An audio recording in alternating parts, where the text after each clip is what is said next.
espero que estés muy pero muy bien, y en el video de hoy te quiero hablar acerca de la historia de las mujeres en las Olimpiadas. Porque, pues bueno, si bien muchas veces se dice que las Olimpiadas comenzaron hace más de 120 años, lo cierto es que las Olimpiadas comenzaron hace más de 120 años para los hombres. Pero antes de todo esto, te quiero pedir que por favor, si no te has suscrito, te suscribas a mi canal. Dale click.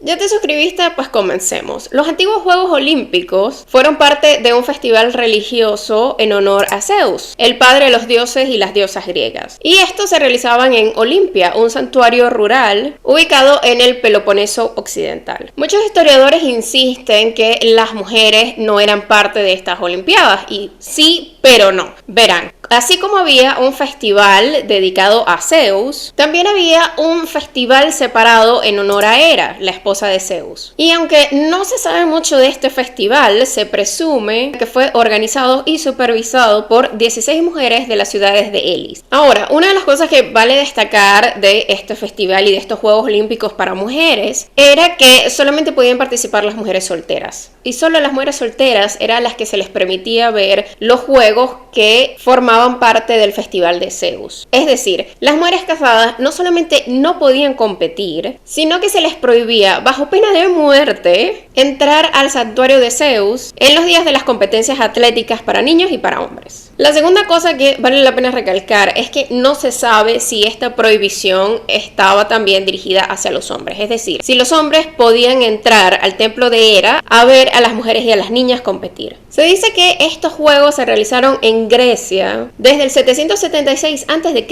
hasta el 393 después de Cristo. Pero 1500 años después, las Olimpiadas volvieron cuando un francés llamado Pierre de Coubertin decidió presentar la idea en 1894. Pierre en un principio quería que los juegos se realizaran en París en 1900, pero los delegados de los países participantes quedaron tan emocionados con todo este concepto que adelantaron los juegos hasta 1896, decidiendo que la ciudad de Atenas fuera la anfitriona. De Coubertin era súper machista y estaba en contra de que las mujeres participaran. Para él, los juegos fueron creados para la exaltación solemne y periódica del atletismo masculino, con el aplauso femenino como recompensa. Si a ustedes a esto no les suena machista, no sé qué decirles. Y de acuerdo a él, como las mujeres no participaban en los juegos antiguos, pues no tenían cabida en los juegos modernos. Cosa que, como ya dije, era mentira, simplemente había dos competencias separadas. Aún así, se dice que en estos primeros Juegos Olímpicos hubo una que otra mujer que compitió de manera informal en el maratón. Y desafortunadamente Pierre de Coubertin no era el único que estaba en contra de que las mujeres participaran. En ese momento el ideal de belleza victoriana para una mujer era que fuese dulce, frágil y pasiva. Entonces, claro, de acuerdo a este ideal, si competías como un hombre, si te ejercitabas como un hombre, pues no ibas a verte como esta figura pasiva y frágil. También había mucha inseguridad por parte de los hombres porque pensaban, bueno, si una mujer puede hacer lo mismo que yo hago, o incluso si una mujer me gana en una competencia, ¿cómo me voy a sentir? Mi masculinidad se va a ver cuestionada. Y aparte de eso, había otra preocupación, que era todo lo que tenía que ver con la menstruación y la reproducción. En esa época se pensaba, sin ninguna evidencia biológica, que el que una mujer hiciese un esfuerzo físico como saltar, correr y trepar podía dañar sus órganos reproductivos e incluso hacerlas estériles. Otra de las cosas que pasaba, y esto lo hemos visto con enfermedades como la endometriosis, cuando una mujer tiene la menstruación y tiene todos estos dolores, etcétera, etcétera, la cura era como que descansar. Porque según ellos el problema era que la mujer no tenía energía durante la menstruación. Y ya vemos cómo se fueron creando excusas también como para evitar lidiar con todo esto que tuviese que ver con la menstruación de las mujeres. Aún así, en ese momento muchas mujeres querían participar en las Olimpiadas, pero aquí hay que destacar que cuando hablo de muchas mujeres, generalmente estoy hablando de mujeres blancas y de mujeres de clase alta, porque eran las que tenían el tiempo y el dinero para poder entrenar. Así fue como 4 años después del lanzamiento de los Juegos Olímpicos modernos, 22 mujeres compitieron junto a los hombres en competencias ecuestres de vela y croquet. y en los dos eventos designados solo para mujeres, que eran tenis y golf. Esta competencia de tenis y golf en verdad eran muy pequeñas, incluso mucha gente no sabía que las mujeres estaban compitiendo. Aquí es cuando entra Alice Milliat. Verán, Alice nació en Francia en 1884 y en 1921, frustrado por la falta de oportunidades de las mujeres en los Juegos Olímpicos, fundó la Federación Internacional de Deporte Femenino. Esta organización fue la que lanzó las primeras Olimpiadas para mujeres en París en 1922. Y aquí en verdad las mujeres compitieron, o sea, no era solamente tenis, golf, sino que compitieron en eventos físicos extenuantes, como la carrera de 1000 metros y el lanzamiento de peso. Evidentemente al Comité Olímpico Internacional esto no le gustó.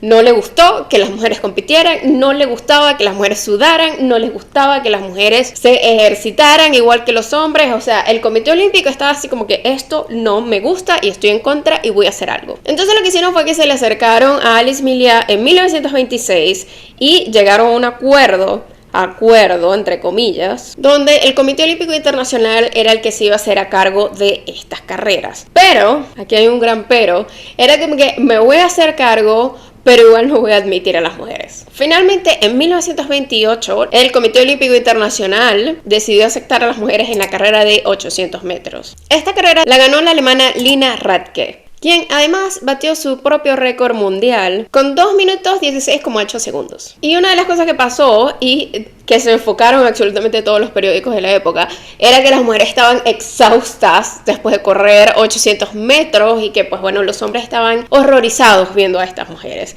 Y es como que ustedes han visto a una persona correr, sea hombre, sea mujer, sea quien sea, cuando llega a la meta y después va y lo que quiere es tirarse al piso. O sea, eso es algo que nos pasa a todas las personas, hombres, mujeres, niños, intersexual, o sea, seas lo que sea, después de correr cierta distancia vas a necesitar un respiro, vas a necesitar un descanso. Pero para los periódicos de esa época eran 11 mujeres desdichadas, 5 que abandonaron la carrera antes del final y 5 que se desmayaron tan pronto cruzaron la meta. Y en verdad esto era igual una manipulación. No hubo 5 mujeres que abandonaron la carrera, así como tampoco hubo 5 mujeres que se desmayaron. Pero esta reacción fue tal y se le metió al público tanto en el cerebro que la prueba de 800 metros o la carrera de 800 metros fue prohibida para las mujeres hasta los Juegos Olímpicos de 1960. Otra de las cosas que vale la pena mencionar es que si bien el atletismo para las mujeres tuvo muchos problemas, la natación fue un deporte donde las mujeres pudieron avanzar rápidamente y era por el hecho de que nadie podía ver a las mujeres sudando. Entonces por esto el deporte no parecía tan agotador, pero las mujeres tenían otros problemas y era que en ese momento las playas requerían que las mujeres nadaran con medias. Entonces pues bueno, las mujeres nadaban hasta los muelles,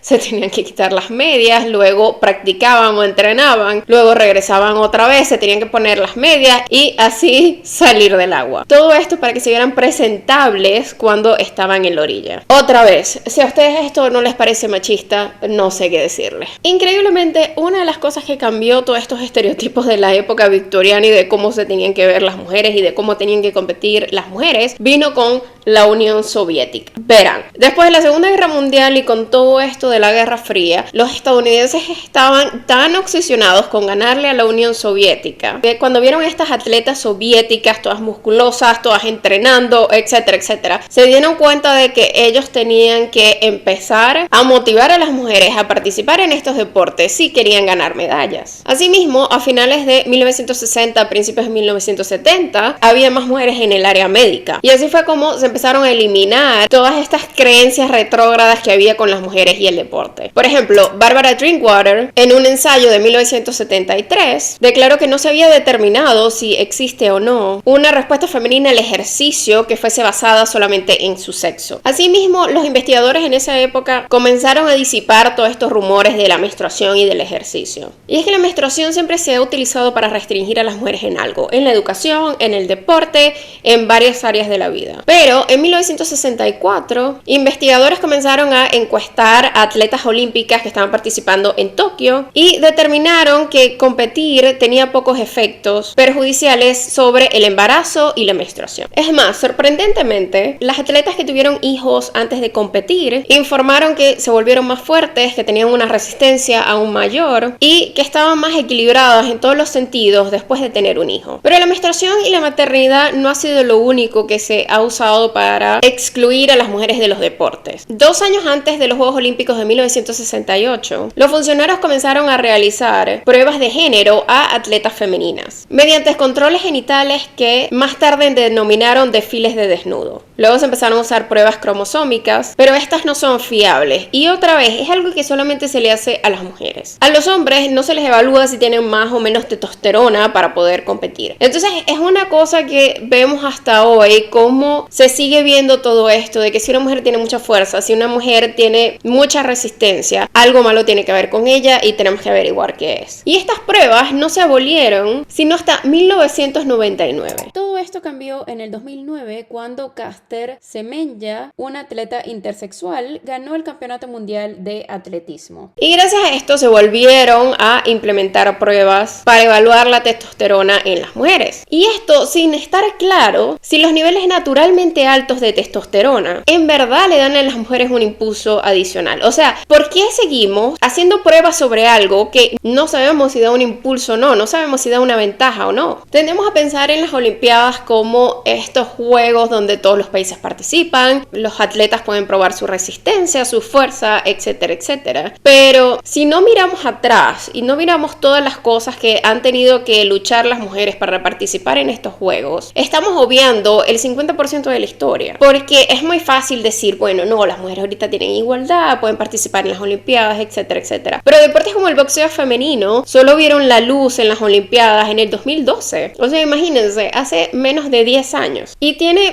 parte que ver con todo esto de cómo debe verse una mujer, de qué son deportes aceptables para las mujeres y qué no lo son, cómo debería verse una mujer atleta, etcétera, etcétera. Y es algo de lo que deberíamos hablar, porque sí, muy bonito que Pierre de Coubertin haya creado estas Olimpiadas modernas, pero si no reconocemos el machismo que hubo atado a todo esto, como dije anteriormente, estamos obviando el 50% de la historia. Así que bueno, ¿qué les parece a ustedes todo esto? Déjenmelo en los comentarios. Si les gustó este video denle like, compártanlo, suscríbanse al canal y nos vemos en la próxima.